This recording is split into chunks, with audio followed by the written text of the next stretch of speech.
বাগদাদি একটা ঘটনা কয়ে শেষ দিচ্ছি। স্বপ্নে দেখেন একজন মানুষ জাহান্নামী চেহারার। কে গো তুমি? হুজুর আমি আপনার মহল্লারই একজন মানুষ। আজ থেকে বেশ কিছুদিন আগে আমার মরণ হয়েছে। আমি কবরের মধ্যে আযাবে আছি, জাহান্নামের আযাবে। সন্তান বলতে আমার কেউ নাই দুনিয়াতে, একটা মেয়ে রেখে আসছি, কিন্তু মেয়েটারে আমি দিন শিখাই নাই। দেখেন বাপ মা সন্তানকে শিশুকালে যদি দিন না শিখান পরিণতিটা কি হয়।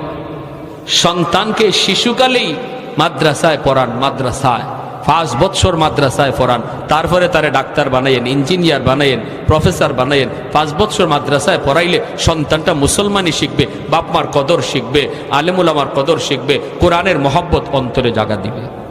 ঠিক না? 5 বছর ডাক্তার হওয়া আমার সন্তানে বড় পরিচয় না, সবচেয়ে বড় পরিচয় হলো সে মুসলমানের সন্তান।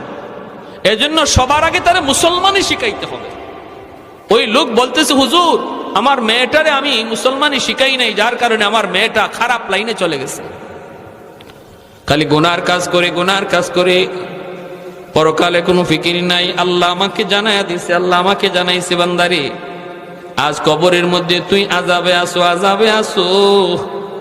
তোর সন্তান যদি তোর জন্য দোয়া করে অথবা দান সদকা করে, তোর কথা ইয়াদ করে, তাহলে আমি আল্লাহ এই উসিলায় তোরে মাফ করে দিব। সন্তান যদি বাপ মার কবরের পাশে যায় একবার সূরা ফাতিহা 3 বার ইখলাস পড়ে, আল্লাহ পাক সাথে সাথে বাবার কবরে আযাব আল্লাহ মাফ করে দেয়।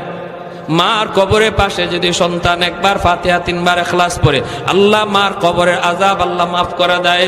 আপনার সন্তান আপনার কবরের পাশে যায় কোরআন তেলাওয়াত করবে নাকি কবরের পাশ দিয়া গান গায়া গায়া চলে যাবে, এই সিদ্ধান্ত নিতে হবে বাপ মার।